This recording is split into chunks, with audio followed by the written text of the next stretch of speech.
God, we don't know what to do. Help us. We have nothing left. There were three: Zoe, Shine, Jenny. Three siblings bound by more than blood. They were bound by survival. Zoe carried quiet strength. Shine carried light, even in darkness. Jenny, the eldest, carried responsibility far beyond their years. Their names held meaning. Zoe, a reflection of abundance even when life showed her none. Shine, a reason to give thanks even when there was little to celebrate. Jenny, a symbol of leadership, born to rise whether life allowed it or not. But life hadn't been kind to them. They grew up in a small, struggling home where survival was the only routine. Luxury was never part of their story. And love? They lost that early. Their mother was gone before they even understood what loss meant. Still, they had their father, a man with little, but who gave everything he could until the day he didn't. Because one day, he was gone too. And just like that, everything changed. Is that all that's left? Yeah, for now. For now means we're still okay. You always say that. Because it's always true. We'll make it work. That won't be enough. It will be, for something. We don't need everything, just enough. Do you ever wish things were different? Every day. Different doesn't always mean better.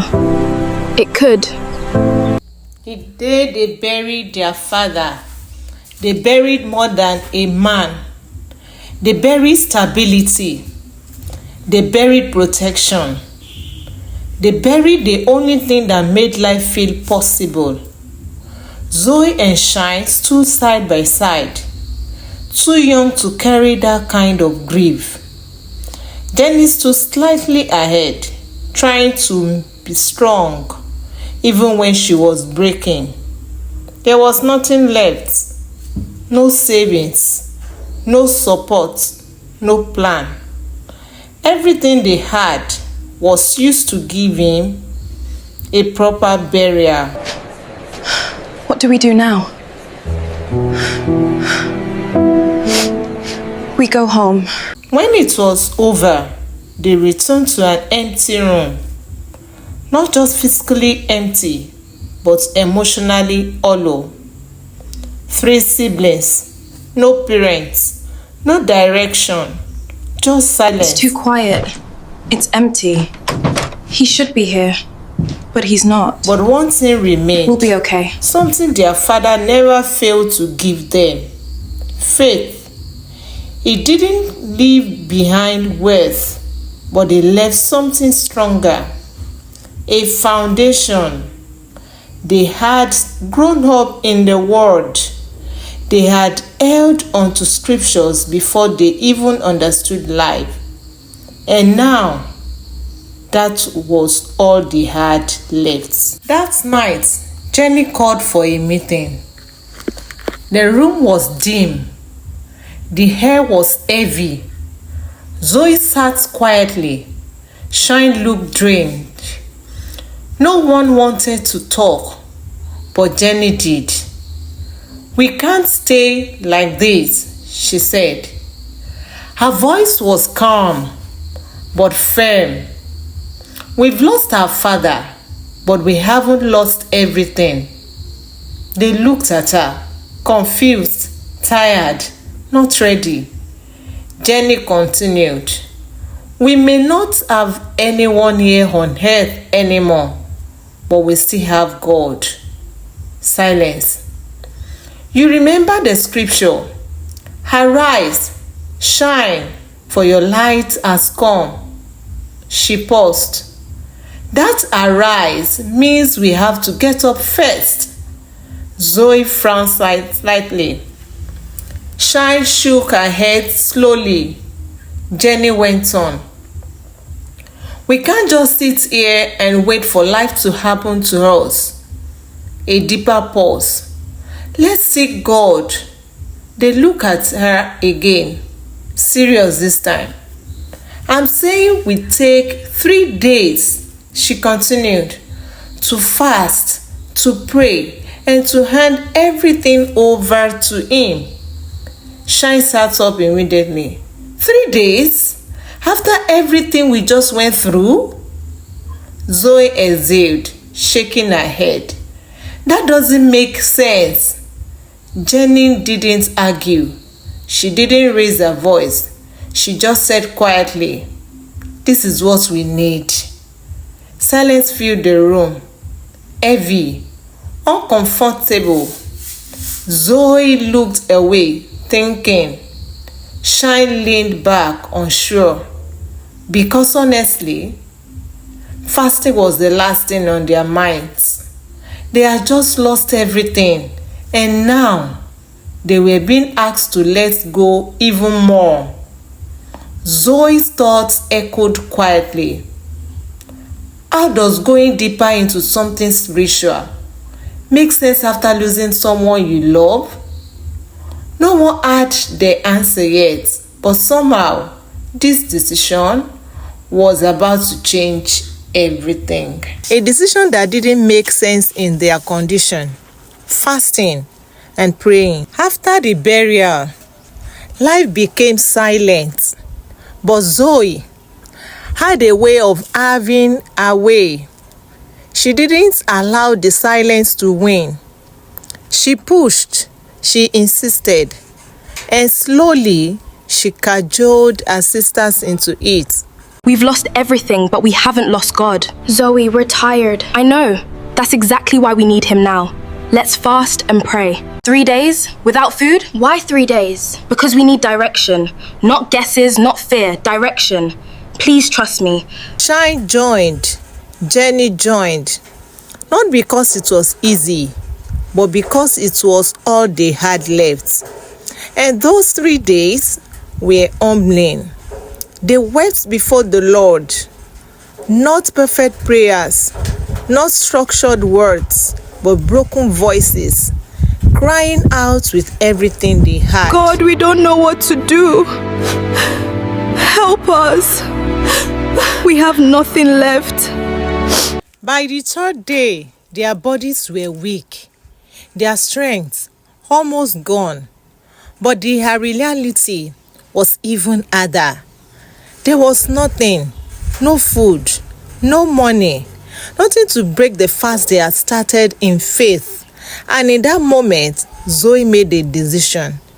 If help wouldn't come, she would go find it. I can't do this anymore. We're almost done. There's nothing, not even to break the fast. Then I'll go out. Go where? Anywhere. Zoe, we prayed. Now I'll move. Weak but determined, Zoe walked straight to that beautiful houses in their area. A word far from hers, she stood at the gate and knocked. And surprisingly, it wasn't the gatekeeper who answered. It was the madam of the house. Zoe greeted her respectfully, carefully. Good afternoon, ma. Good afternoon. Do I know you? No, ma. My name is Zoe. I live down the street. I'm not here to beg. I just need work. She didn't beg.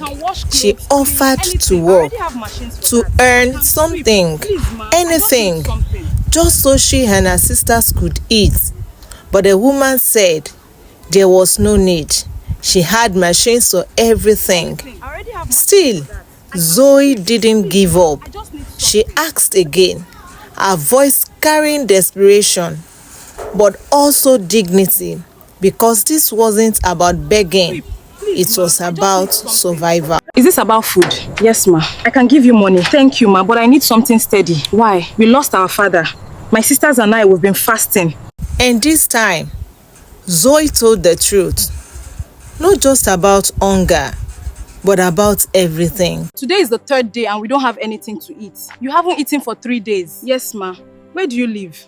Down there. Take me. The woman needed to see, to understand, to believe. So she followed Zoe home, step by step, into a reality she had never imagined.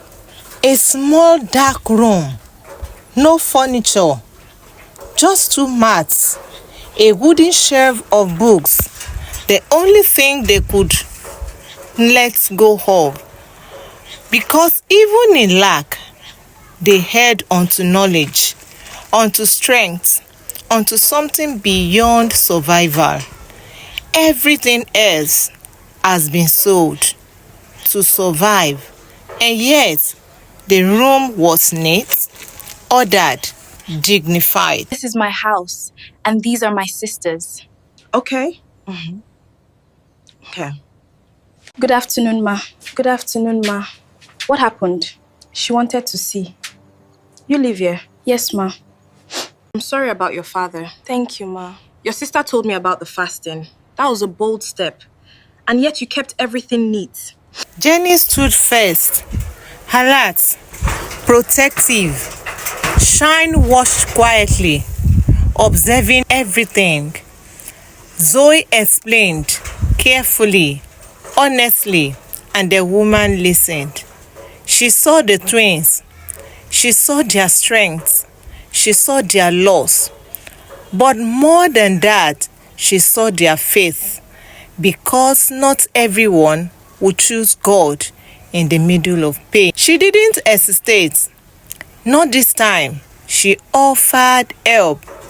Not just money, but something more intentional. A meal, a moment of relief, a sign of God's kindness. Jenny responded carefully, Come with me. respectfully, Have a proper but meal. with boundaries, Thank you, Ma. We because appreciate even in She lack, just give us money. they refused to compromise. They accepted, but not blindly. Shine still hesitated. Her instincts, sharp, careful, questioning, but Jenny reassured her.